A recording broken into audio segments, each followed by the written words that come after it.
The interesting thing for Uber was there's a huge like case where in I think 2017 they must have spent like $100 million on ad fraud. Like they just wasted $100 million on ad fraud. And if you see like when they started detecting that and when they started to bring in world-class marketing data scientists, it's the right at the same time, right? It was almost to the point where Uber was like, we're cool with how we're growing. And it's like, wait, we just spent how much and we just wasted how much? Maybe we should get more advanced. And How Uber, I was that? Wait, think, wait. How was yeah, that ad fraud detected? So you said $100 million on ad fraud. That's obviously a huge number. Like, yeah. maybe can you give it like what was happening that came out and that people realized that was happening?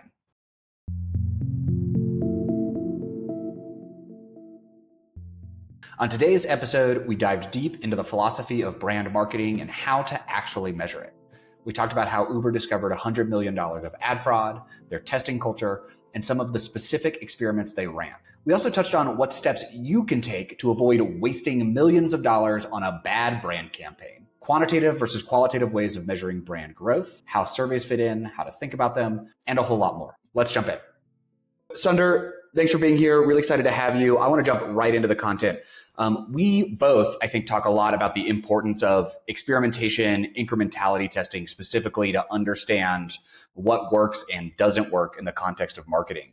But one of the things that we spent a lot of time talking with practitioners about is like, when is the right time to run an experiment? Like, how do you know, oh, we need to experiment this? Or how do you even think about like, what is our strategic experimentation roadmap, right? How do we prioritize the experiments that we're going to run? What are the signals that you look for as to, okay, now is a good time. We need to prioritize this experiment in this channel. Would love to understand how you've thought about that across your career at Uber or at the other places you've worked. Yeah, no, it's a great question. I think like any other roadmap, it's all about prioritization. And particularly what I found is like when things are growing really well and like you're within was a CAC target or a CAC LTV, when you're within certain targets, nobody really cares about incrementality or experimentation. It's like, you know what, it's going, just keep going, keep going. But at some point, that starts to change that dynamic. It's like we're not growing as well. We're spending a ton of money. Quality of leads isn't coming in like we want it. Let's explore experimentation, and particularly around incrementality testing. And so I think that's a general framework that I've seen is growth sweeps a lot of things under the rug, and it's okay to be inefficient when you're growing until you're not.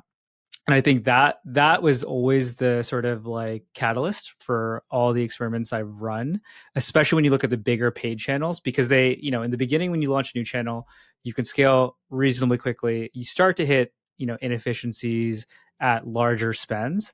And so that's when it starts to go, okay, why are we still spending this much? And then when you introduce new channels, again, same thing. It's like, okay, now the old channel starts to look a little bit more efficient, but again, it becomes a little bit inefficient again. So at the point where it's a mix of just experience saying, hey, we've been doing this for a few years, we should probably test it out, but also tops down going, we're not growing fast enough.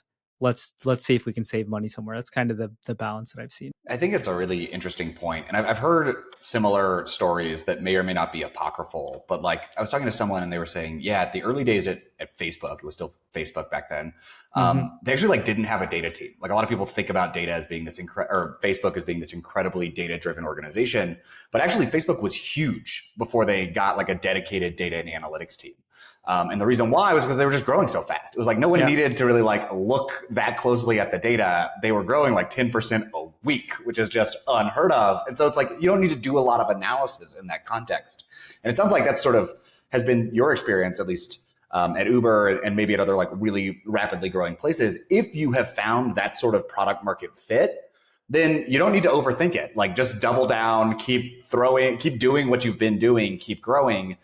And then the point at which the analytics start to grow in importance is when that slows down. And it's like, oh, we're maybe not growing as fast as we were before. Now we need to think less about how do we just maximize the total pie and more about, okay, where can we find these little efficiencies that are going to, help us get to that next stage of the business. Is that sort of how you think about it? Does that ring true to you?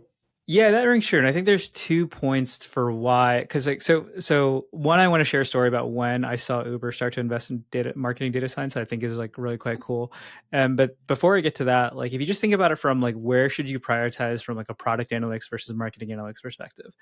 Well, if you're an early startup, retention is the number one thing that you have to crack. That's really more of a product data science focus. Obviously, you have to find product marketing fit, but it's really about like, hey, how are people using our product? Where are they retaining it? Et cetera, et cetera. It's also easier to set up, right? Like you have to invest so much less on product analytics than you do on marketing data science. And so I think that's also part of it is like, it's like, marketing is kind of working, but also to get more advanced, it's a lot more expensive. Everything from, vendors, even just the people that are running the experiments, like marketing data scientists are a little bit more niche than like you can get like a junior product analyst to run it for you. So that's also, I think, part of the equation for why I think marketing experimentation and incrementality gets pushed a little later. But the interesting thing for Uber was there's a huge like case where in I think 2017 they must have spent like $100 million on ad fraud. Like they just wasted $100 million on ad fraud. And if you see like when they started detecting that and when they started to bring in world-class marketing data scientists, it's right at the same time, right? It was almost to the point where Uber was like, we're cool with how we're growing. And it's like, wait, we just spent how much and we just wasted how much? Maybe we should get more advanced. And Uber, How was I that? think, Wait. How was that ad fraud detected? So you said $100 million on ad fraud. That's obviously a huge number. Like, yeah. maybe can you give it like what was happening that came out and that people realized that was happening? So I was at Uber, but I wasn't on the marketing data science team. So this is a little bit anecdotal, but it's like one of the craziest stories of ad fraud. But basically, I think this was right when Trump had gotten elected, and Travis Kalanick was in the news a lot for a lot of his doings. But more importantly, I think he joined Trump's Economic Council, and his intention, I think, was to like try to steer and navigate policy from the inside. But there was a lot of backlash because, again, people thought he was aligning with Trump's policies. And so part of that, as a reaction to that, we started looking at, okay, like where are we advertising? And someone flagged that we were actually advertising on Breitbart, right? Like this like super right-wing extremist news that like we had no intention, like culturally, that's not something we would have done at Uber. And so like our CMO at the time, Kevin Frisch, who is now, he went to a couple other places, he kind of started cutting display partners and was like just trying to find like who is pushing our ads onto Breitbart. And he kept cutting and he kept cutting and he kept cutting with zero business impact until it came out that like we were like, I think like to the tune of like 150 million spending on just fraudulent ads. And that was right around 2017. And right after that, we started like an influx of marketing data scientists. And I was a part of that. And like I joined the team right around 2017, 2018.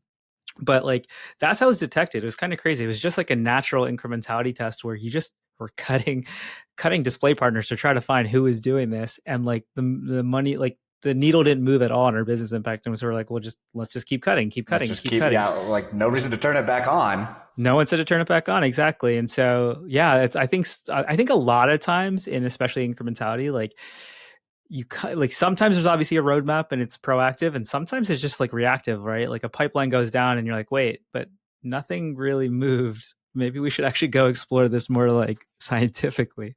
And I think that happens a lot. Yeah, it does happen a lot. And I've heard similar stories and seen lots of similar, not at the scale. $100 million is a lot. That's a lot of dollars. Yeah. So like that's a pretty crazy scale, but I've seen similar ideas of like, oh yeah, the credit card expired. And so we stopped spending and then we realized there was no impact. Like that I see constantly.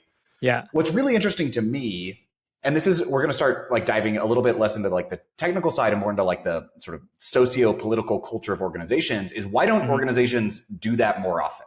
Right? I think like scientists like you and I often are like always pushing to do this sort of experimentation. Like we should vary things that we can learn. Yeah. But unless there's this like other pressure of where are the Breitbart ads coming from, a lot of organizations are very reluctant to do this sort of like active manipulation of either spending up or spending down deliberately in order to learn things. I'm curious, like, do you have a sense for why that is? Like, why are organizations so hesitant to do this sort of experimentation? And it takes like a disaster or a failure of some other type in order for us to like get these learnings and get people to do the sort of variation that allows you to really learn. Yeah, I've been thinking a lot about this, and I've been framing it again on like product experimentation versus marketing experimentation. And on product experimentation, it's kind of interesting because you assume the control is decent and then you A/B test into a new variant, right? And like very rarely do you ever like reverse it back. Um, but on marketing, you don't actually A/B test into the new variant. You sort of just scale up, right? You just introduce more spend or you introduce a new channel, and most of the time, you're not really like testing into a new channel. You've kind of just launched it, and they're like, let's see what happens. And I think then it becomes a human thing to say, well, it's working for what we need. Why would we? Why would we risk that? Right? It's almost like I don't know the exact like gambling fallacy, but I it's think kind of the same loss like aversion, I think, is yeah, what we're getting at here. yeah, exactly. It's a loss aversion. That's a really good, yeah, exactly. That's what it is, right? And it's this assumption that it's working. Why mess with it? Versus on like product experimentation, it's like, well, let's find something new that can work better. That like mindset is different. I also think marketers, like, I think we're in a bit of a bubble, you and I, just being in the industry and the practice. But I think if you were to look at, like, I would guess 90% of marketers have never run an incrementality test, don't even know where to start or what that would look like, or at companies that haven't asked them to. And so I think there's a cultural thing also, when, especially if you're a VC backed company, eventually you're being asked to like really make sure that you're not burning. Sometimes you're at a company like you just have so much money, you just don't even need to test it. No one has asked you to test it. No one really cares about testing. Like, it's a cultural thing too. And so I think it's both like an individual human psychology thing, but it's also like an expectation of what does marketing do. I think like tech companies really do treat it as like a profit loss center, which sometimes actually works against tech marketing. But in other companies, it's just like, oh, it's a function. Let's just keep running it. It's working, right? So it's hard. I don't have a great answer, to be honest, because I still don't understand why. But that's like the sense that I've gotten from people that have tried to do more marketing experimentation. Yeah, I mean, I think I broadly agree. We've obviously seen very similar patterns play out. I think the cultural thing is definitely real. I think a lot Mm-hmm. of this is changing, but a lot of marketers, I think of maybe our generation and before, they sort of grew up like not really learning about experimentation. Like product experimentation has been a thing for a very long time now. And like Yeah. people who come up into the world of, technical product managers, A/B testing is like one of the first things you learn now. It's like so core to the way that product development happens.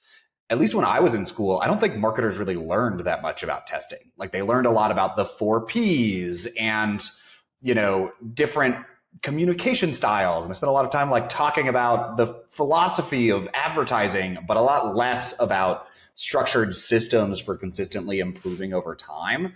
And so I just think that, again, especially if you look at really senior marketing leaders, some of them are really good and they've like, I think, learned this stuff and really embraced experimentation and like scientific learning through advertising. But a lot of others just were never exposed to that. And that's just never Mm-hmm. the way that they've done marketing. And so if you're coming up as a marketer, again, especially over the last 15, 20 years, you just really weren't exposed to that stuff. And now that you're Yeah. being asked for it, it can feel super intimidating to be like, oh man, I wasn't really ever trained on how to interpret a p-value. And like now I'm being asked to, and that can feel like very scary and very hard. Also, there's the culture of like professional loss aversion, I think, Mm-hmm. where Mm-hmm. Yeah. in product, right, people are like, it's now built into the culture. Like, we're going to run a bunch of experiments. Some of them aren't going to work out. That's fine. Like, that's just the cost of doing business. You launch something, you run the A/B test, it like is worse, and you're like, oops, and then you just like throw it out and you go on to the next thing. And that's and like very accepted. That is a normal part of working. And it's I think in actually like marketing, encouraged, right? Sorry, just it's onto that. It's like encouraged. Yeah, no, it's encouraged. like Yeah. that Yeah. is Yeah. good. But Yeah. in marketing, again, this isn't true in every organization, but in some organizations, I think like that's not how it works. And it's like, Mm-hmm. if the big campaign doesn't work, heads are rolling. And Mm-hmm. so that like you don't build up that culture of experimentation and learning, which requires that like some things will not work out. Like that's just part and parcel of doing that sort of work. And so I think that's like really scary for a lot of marketing teams being like, well, I would love to experiment more, but I'm afraid that if I show that something didn't work, I'm going to be out on the street. And so that means that like people are very hesitant and nervous to start doing that sort of experimentation. Yeah, and as you were saying that, there is one more point that I've been thinking of, which is just like the data science partners that you have as well. So I think in product data science, like if you have a good product leader, they're naturally analytical, and they're only going to be looking for the data scientist that can help and be that partner with them. But if you're a classic marketer and you're maybe not, well, data scientists are not naturally that good at being like, hey, you should do this, here's the roadmap, right? They're not assertive from like a bottoms up perspective. And so you have this also culture coming from the bottom of saying, okay, we don't have to run tests, right? Because like it takes a really good data scientist to be able to convince a CMO or a VP or some, senior level marketer that this is what you should be doing. And I think that's another part of it too, is like there aren't as many good marketing data scientists and that are that good at like having those conversations with senior stakeholders as there are on the product side. And I think this has become like a pretty like self-fulfilling loop that is quite challenging for marketing to get out of, because it's being asked to do more with less, but like there aren't the people that are in the position to be able to say, okay, yeah, well, let me lead that charge, at least from an analytical side. I think that makes perfect sense. And hopefully, I mean, it seems like that's changing. Like it Yeah. seems like more and more really good data scientists, statisticians are getting interested in marketing, and some new tools have opened up that make it a little bit more productive. So hopefully that's changing, but I totally agree. Calling back, so you mentioned something interesting just a second ago when you were talking about how a lot of, especially venture-backed or sort of tech-first companies look at marketing as a profit and loss center. And you actually said like, oh, that can sometimes be a negative. What did you mean by that? I'd love to get more detail on how you think about that. Yeah, so I probably one of the most unique experiences where when I left Uber, I was their global head of brand marketing data science. And so I got to measure, test, optimize the ROI of $1 billion in brand spend. And probably a handful of people in the world that get to say that. And so like I got to see the incredible impact of what brand can do. Everything from obviously like unlocking new use cases for people, but like making your own performance marketing more efficient, at higher volumes, all the benefits that are pretty well established and known. That's not something that every tech company knows, or if they do it a lot later. Like even arguably, like if you look at like why Uber Eats lost to DoorDash, and when I was in the US, like this is something we examined all the time. Yes, everybody knows like they had better product selection. Their app, I would argue, is still better, but like they invested in brand a lot sooner. They were on TV more, they were on out of home more, on these billboards, and that becomes a moat that still to this day, like they're growing faster than the market, right? Their market share, like it's incredible what they're able to do. And everyone else has caught up arguably on product. Maybe they haven't caught up on selection, but like, these moats that these tech companies build, a lot of them still think it's product first, or they look at brand marketing as a separate entity. When really, like, if you looked at it as like a holistic thing, like it's not a profit loss center just for marketing. Like you can't look at like brand spend and say, oh, that's the CAC.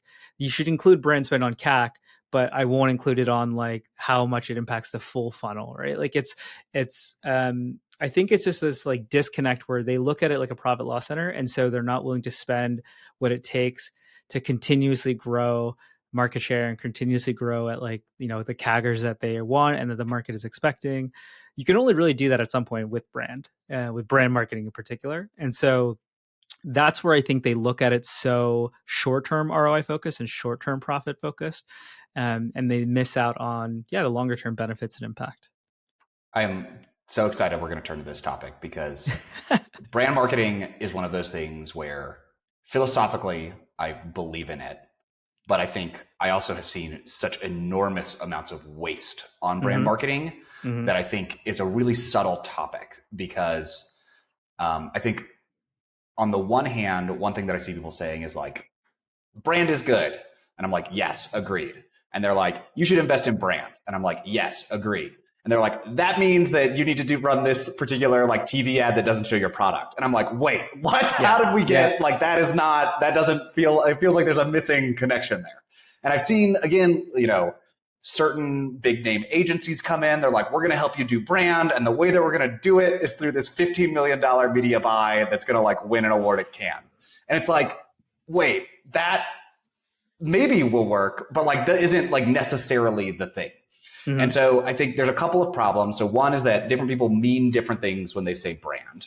And so I want to dig into like how you think about that. And then I really want to dig into, given our shared belief that when brand marketing works or brand advertising works, it works over a long time period. How do you measure that and think about making sure that you're actually getting a good return on investment? Because you could imagine running quote unquote brand advertising that actually doesn't work. But Mm-hmm. if you just sort of say like, oh, we're just going to trust that it's going to pay us back in the long term, then you can end up wasting millions or billions of dollars really easily. So anyways, Yeah. those are the topics that I want to dig into Yeah. given your very unique experience. So why don't we start with what is brand advertising, right? Is it just TV, or like how do you think about what that really means? Yeah. I think so specifically for how it's defined, and I think how like our community defines it, I would say like performance marketing, I think very clearly dictates like an immediate conversion. And so it's looking for a sales action or some sort of purchase action like immediately, versus brand advertising, for how I define it, is just the sole goal is to move you along a journey. So the classic awareness consideration journey. If you weren't aware of a brand before, great, this now introduces you to the brand. If you're aware of it but we're not considering it, it's moving you. It's not asking you to buy right now, it is priming you for eventually be willing to buy. And I think that's the like least complex way I can define it. That's on brand marketing. I think we can obviously go in the definition of brand itself, which is the entire thing, which is everything from the first ad that they see all the way to your customer support. Like that is truly brand. But brand marketing to me is, hey, we need to unlock some part of your brain to consider us or want to buy us.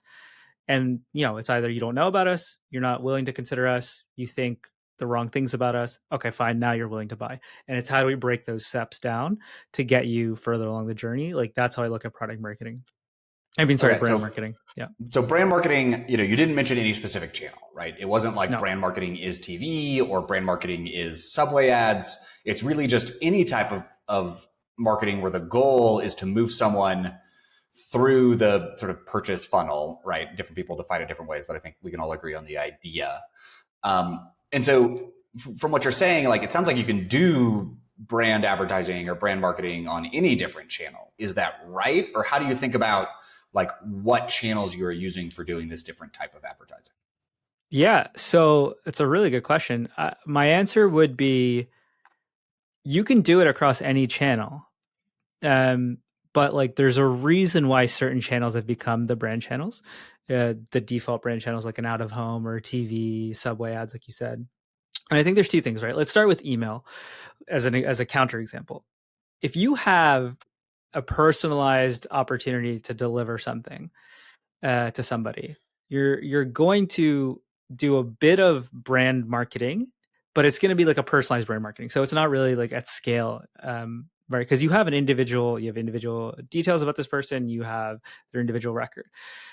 Versus on the other side, when you look at TV is trying to send one message to as many people as possible. And in that case, you're not really going to do like classic performance marketing, but there are some examples. Um, I remember a Super Bowl ad a couple years ago where like they just put a QR code at the end of their ad, and that QR code just like blew up, right? So that was performance marketing, right? And again, it doesn't also have to be just purely brand, just purely performance. Like performance marketing also does have obviously brand marketing into it. But like that's why you would use something like TV more for brand building, because you're often not going to be able to get them to convert in that moment. Like you wouldn't, it's hard to be able to say like, okay, take a picture of this in the next 10 seconds and then go buy my thing. So that's why TV makes more sense. Again, out of home, same thing. You're seeing it when you're driving. You're not in the moment of able to purchase. But if there was a really good, say, Subway ad, and is in the context of, say, like, this Subway is cold, click this button right now to buy this jacket. A performance ad or a brand ad in that sense could work well. It's just the fact that like in these moments, your job to be done is not to convert. And so you're using the channel that is best at the job to be done. And that's why I don't look at like channels as brand specific. It's just oftentimes the best medium to deliver that message or to get that goal that you're doing. But it doesn't have to be. Like again, Instagram does both, Facebook does both, Snapchat, like a lot of these companies do both. Google doesn't, right? It's really hard to build a brand on a search term, right? Like that is purely Google search in particular is very conversion focused, and that's just Yeah. from the platform itself. And so yeah, there's these differences across, but you can do brand slash performance on many channels. Okay, I think that's super helpful as a starting point. And now let's talk about how to not waste $1 bajillion on Yeah. brand marketing, right? Because I think we've probably both seen this where people are like, we're going to do brand marketing, we're going to do TV, and they invest a lot of money into it. And then it's like nothing changes. It just clearly doesn't work. And so Yeah. how do you think about differentiating between good brand marketing that is actually achieving the goals that we were just talking about moving people through the funnel versus ineffective brand marketing, especially given the context of, well, if people aren't purchasing immediately, how do we know, like, how do you measure if it's doing anything? Yeah. Yeah. So this was, I think, like why I loved my last role at Uber. And it was a lot of fun because it really rewired how I think as a data scientist. And the best example to think about this is like you have to find, well, first off, to your point, I think you made a really good point. Like the statement should be adjusted to like good brand marketing works. Like it's not saying brand marketing always works. Right. Good brand marketing does. And the counter to that is just like product. Like we all agree good product works. There's a graveyard of just terrible products that nobody wanted to use. And like the amount of spent on that through developers or wasted time, it's got to be like 50x bad marketing. But anyway, people like to focus on marketing. That's cool. But if you look at like good marketing, well, first off, like do creative pre-testing, which is something a lot of companies don't do. And I don't know why. And, you know, creative pre-testing is not necessarily like a guarantee that it's going to like smash it in public, but you're going to go into it with like the best at bat that you have. And with the clear signal, like, yep, there's a population that seems to have enjoyed this. It resonated, it clicked, blah, blah, blah. Let's go deliver it. So first off, you do it by making sure that the creative is actually good. And the second thing is just like really aligning on the goal of that campaign. And I think this is something I've seen multiple times, less so at Uber, but just like anecdotally hearing from people, like campaign briefs are so like convoluted sometimes. They try to do either too much or like not the right thing at all. You can't move people through like multiple stages of a journey. It's really hard, right? Like you cannot introduce your brand and sell your value props and convince them to buy in the spot. So like pick one of those and make sure you're doing really good. And the way we would do that is to say, we're going to run just awareness campaign. That's the objective of this campaign. That's it. We're going to then run brand lift studies on whether it's Meta or in-person surveys or any of the new mechanisms that are out there. Did it move awareness or not? If it didn't move awareness, you have no shot at moving anything else. Just get it to align on moving awareness.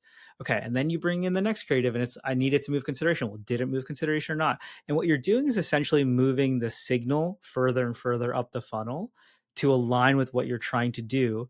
And then there's a bit of short-term faith that moving awareness ends up with like business impact. But over time, like you can set up longer term holdout tests. Like we would do 6-month holdout tests for campaigns, right? You can do even a year. And like you can do these 6-month tests because, for example, like your goal is to say, I don't want brand to drive business impact, for example. I want drive to make my performance marketing more efficient. So what I'm going to try to do is get higher volumes at the same CAC. Let's run a geo holdout test where in this half of the market, you get a Meta upper funnel campaign or creative first, and then we drive you to a conversion focused campaign, and let's just see that difference.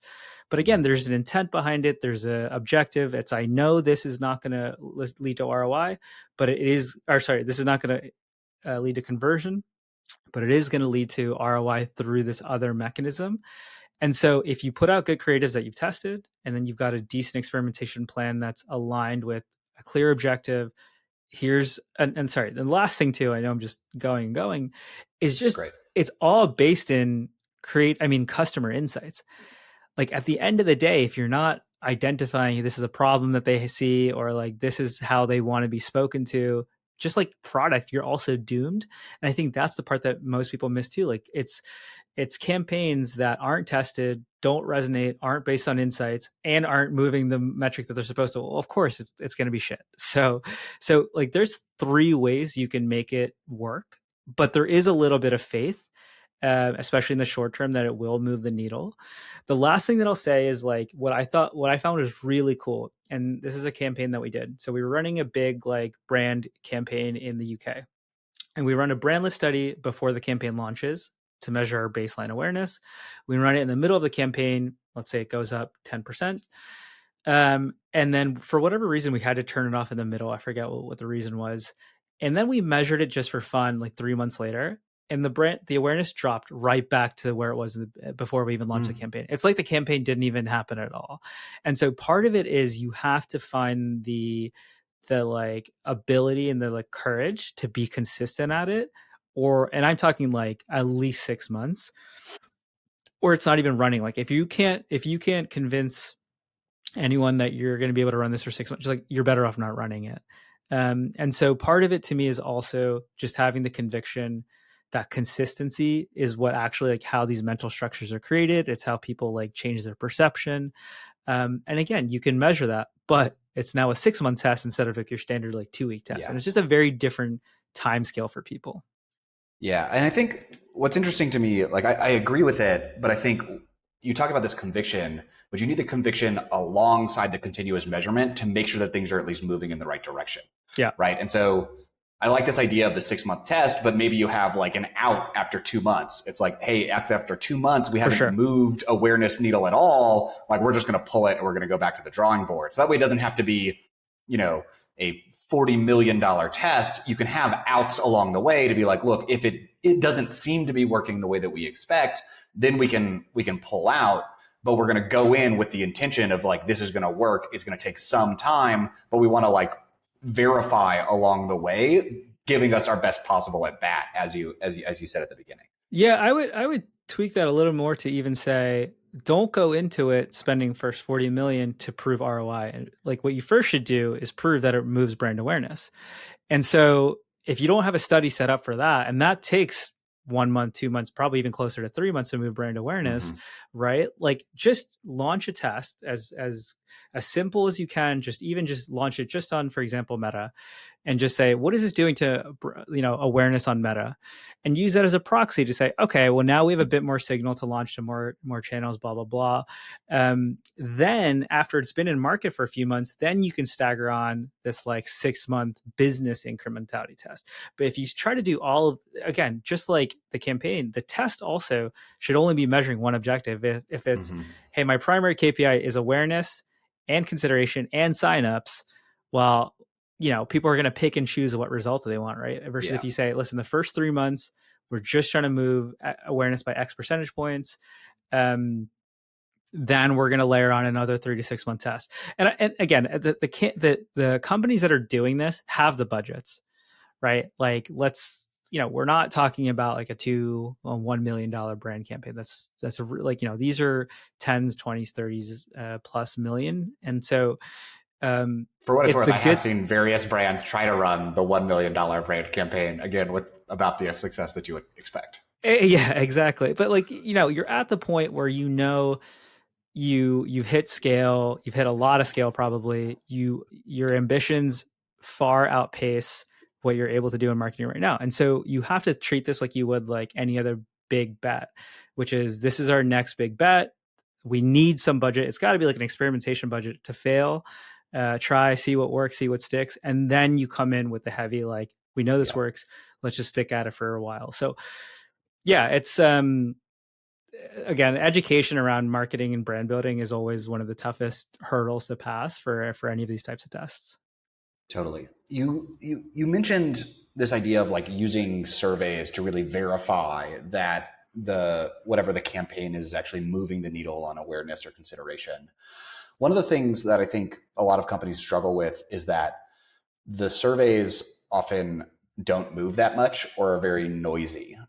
So especially if you imagine like, it's sort of an in-person survey or like a nationally representative brand awareness survey that a lot of brands are doing, like, tends to be like, oh, it's, 35 plus or minus 7. And then the next month it's like 37 plus or minus 7. And it's like, Yeah. what do you do with that? I'm curious, like, how do you think about that in this context and then just broadly when it comes to brand building?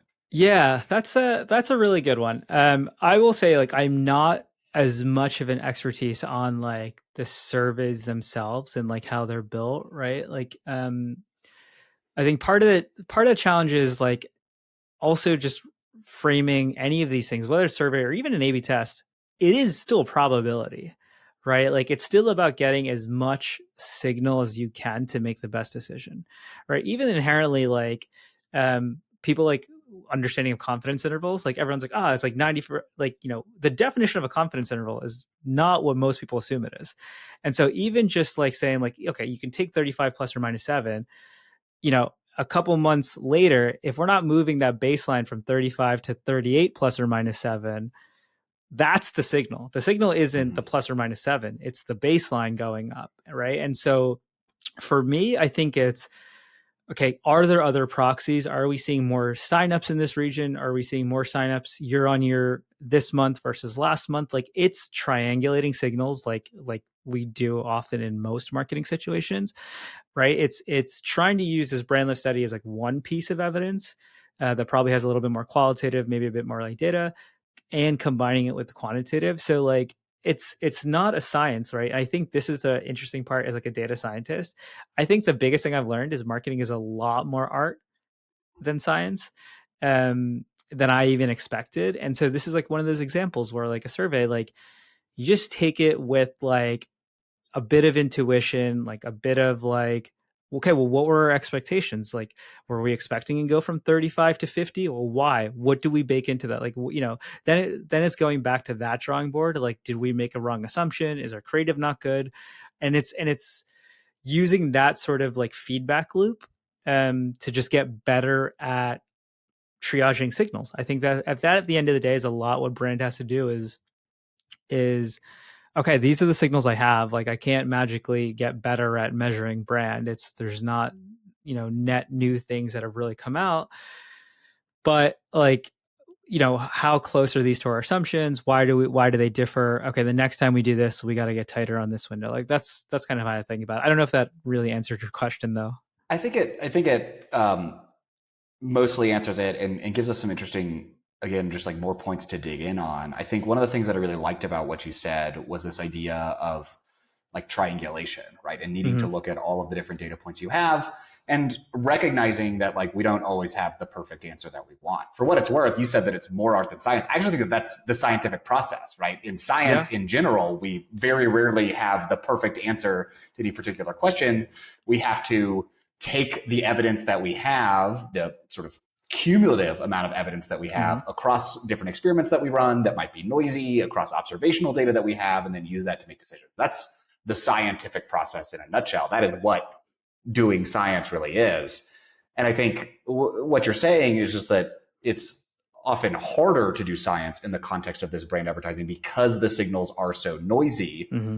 But I think what you really have to do is just take that for what it is and do the best you can. Yeah. What I think is really interesting, sort of the background of all of this conversation, is that there was a dedicated brand marketing science team at Uber, Mm-hmm. which is interesting because, and I want to sort of learn about how that worked, because that seems great, right? Because you've got this team that is motivated to try to really understand what works, and sometimes that means being like, "Look, this brand campaign, I know you loved it, but like didn't cut it," and sometimes being like, "No, this other thing really did work, and that's really exciting." How did you work with like the brand marketing team? I imagine the team that's like developing the creative and planning these campaigns. Like, did y'all have a close relationship? Did they hate you because they were like, "Oh, the marketing science team always tells us our stuff doesn't work"? Like, what Yeah. was that like practically working in terms of working relationship? Yeah. That's a really good question. So I will say from my end, I absolutely loved it. Like I got to work with like world-class marketers, like many of which will I think be future CMOs that you will have heard of or becoming CMOs now. The one at Instacart, at the Knot, the current one, David Mogensen, is a fantastic marketer, like really cool people. So I think they first did not love it. And I think there's a transition for most marketers where at this point for like, I mean, I built the team in probably close to like end of 2019. So arguably for 9 years at Uber, nobody is asked to prove the value of brand marketing. And we probably started brand marketing probably, let's say like 2016, 17. I think somewhere around there is when we probably started, maybe a little earlier. So, for a couple of years, great marketers came in, they looked at this as a great company to be able to do marketing for. Nobody's asked them to prove ROI. And then all of a sudden this like 30-year-old comes in and is like, yeah, like my mandate is to try to like prove this stuff. But I think what's cool, and I think that they were open to, is like they were open to experimenting with the working relationship itself. And at first it was like, we want to measure, then it swung the pendulum the opposite way. And it was like, we want to measure everything. And I'm like, nope. Like I don't want to have the resources, but two, I don't think it's efficient for either of us to like run measurement on everything. And so what we did was like develop like a bit of like frameworks that worked. And so we did this tiering system where like the top markets got like really close analytical support. The B and C tiers got a bit of like a self-serve model, and then the bottom tiers like just didn't. But like as much as that would suck to hear, you're not going to get analytical resources. And I actually think it ends up helping them because they know they have to plan their campaigns that way. And you saw a lot of them stop advertising in these smaller markets and shift it more towards these bigger markets, like bigger impact, which and again works. The other thing that's cool is I think at first experimentation always is like, but you're going to prove that I'm wrong. But when you're working with really good marketers, a decent amount of time, better than the average, it actually proves that it works. And so then you get to use that to go ask for more budget and be like, look at the impact we've got. And we would be measuring both brand metrics, like again, awareness consideration, but we'd also be measuring things like first trips, signups, lifetime value, et cetera. And so now we're able to work with them as partners to go to their quote enemies, which think marketing isn't useful, and be like, nope, look, marketing works, brand marketing works. And I think that dynamic really starts to change. And now, I mean, I left 2021, 4 years later, I'm really close with the current head of brand data science. Like the team is still running. And in fact, they've now brought in more, economists and more support. And they're spending more on brand, right? And like, they just won a bunch of awards at Cannes. Like, the engine is now really, really humming. And I think, again, you have to be able to work with the data science team if you're a modern brand. But what that relationship is it is a lot more of this give and take, because even for us as scientists, we're like, I don't know, I can't really help you on this campaign. Like, and that's okay. And just being able to deliver that support is actually an effective thing. Like a good example is Super Bowl ads. I mean, 2 Super Bowls in a row, and I was like, guys, we cannot measure the impact of this. Like, please don't ask. Like, either commit to spending 5 million or don't commit. That's fine. Like, but I can't help you measure it. Like, it is like literally statistically impossible. And if you really want to, which is what I think a lot of companies do, and we did, is like the moment the Super Bowl ad goes on, just like look at the spike in traffic, look at the spike in orders. Fine, but it's going to be so insignificant compared to what you spend that like eventually that metric obviously it's going to be the number. Yeah, like you're like better not to look at it, honestly. It's exactly, and it gets varied, and so it's this kind of stuff like having a data science team tell you like, hey, like do it for like, because you're going to get really good creative out of it. It's going to establish brand presence. We need to, because our competitors are doing XYZ. Do it as a strategic decision and not necessarily like a scientific decision. Like, again, we develop that dynamic to be able to have those conversations. So I think like most things, there's an initial reaction, and then it becomes one, it's like, wow, we're really working on cool stuff. We're a partnership, we're a team. And then your common enemy becomes a competitor. And in the US, it was DoorDash, right? And it's whatever competitors are external. And that becomes cool to have that aligned view towards a new enemy instead of each other, which I think was fun. I mean, it sounds amazing. I mean, first of all, Yeah. congratulations on building that. I have talked to a lot of organizations, and this is easily the best success story I have ever heard of like partnership between especially brand marketing and data science. So incredibly impressive what you've built. The last topic that I want to hit on, because I think is going to be really just interesting for our audience in particular, you've written some about this meta experiment that you ran while you were at Uber. I think, sort of go dark structure. I'd love to just like have you explain that to the audience. Like, how did you structure it? What did you learn? Like, what's the background on that experiment? Yeah. So the context was I was the performance marketing lead, right? Analytics lead for US and Canada rider specifically. So it's like a very, very specific thing that I was measuring. And what I was seeing like every week, like we would come into January, and if you look at like Uber's growth curve, January to March is like all up, up, up, up, because you start at a New Year's drop and you go all the way to the peak. And then after March, it sort of starts to like plateau a bit.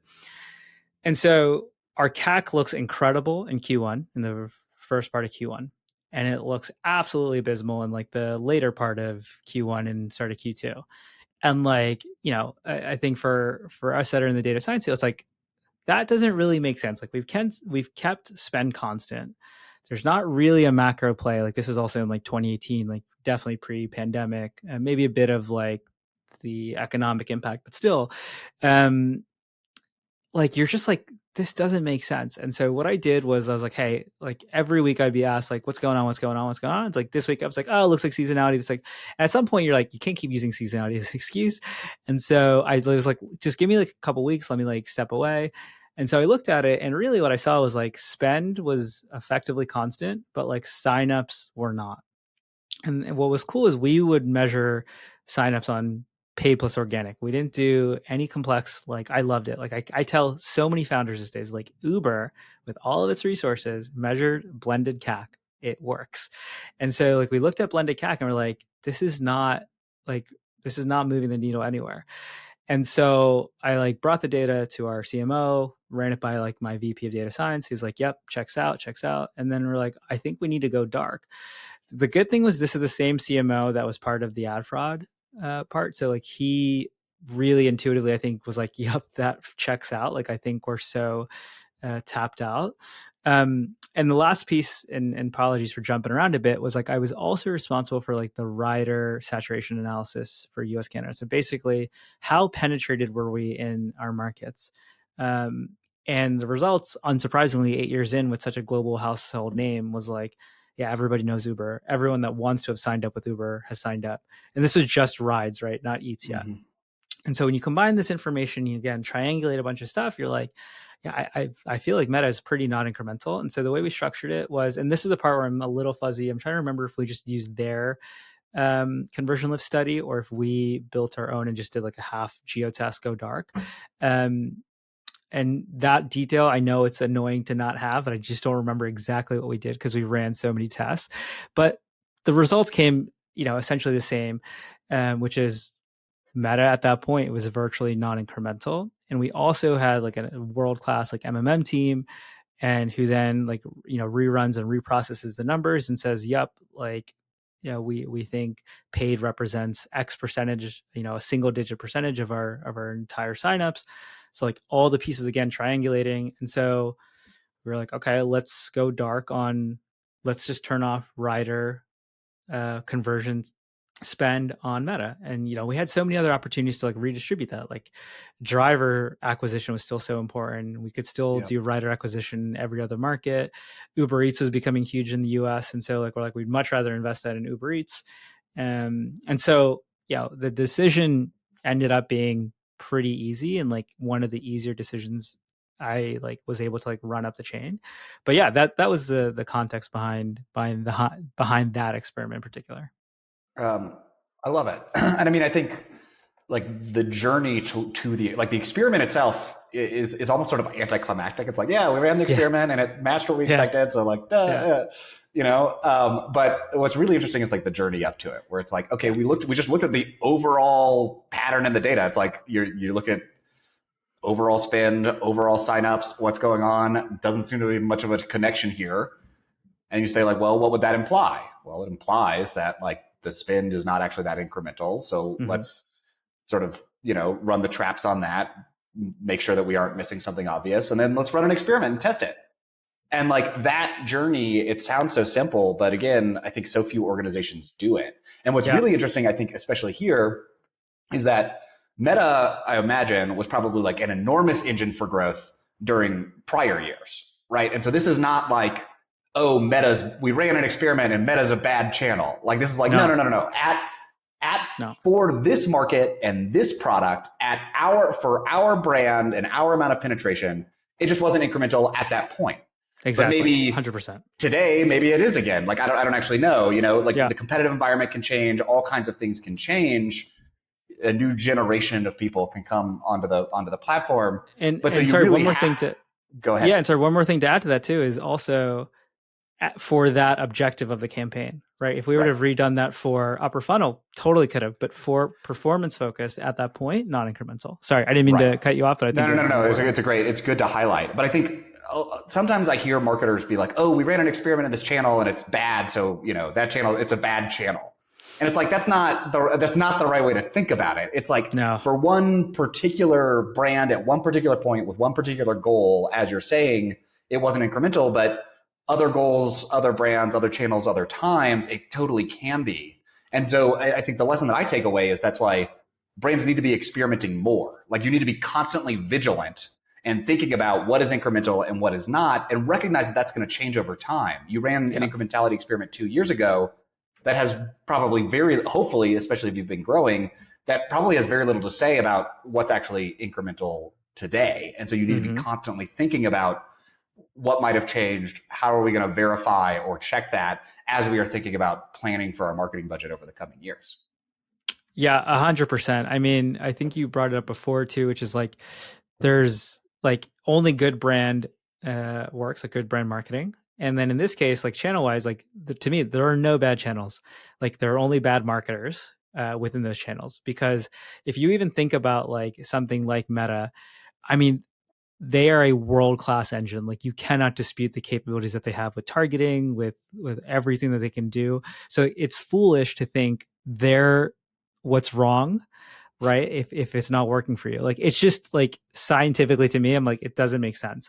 It's not possible. And so I 100% agree. Like, and to be fair, even like the campaign that I ran, like I would say, like you said, like maybe a year later, 2 years later, run it, like turn it back on, turn on Meta a bit. Like like the dynamics change.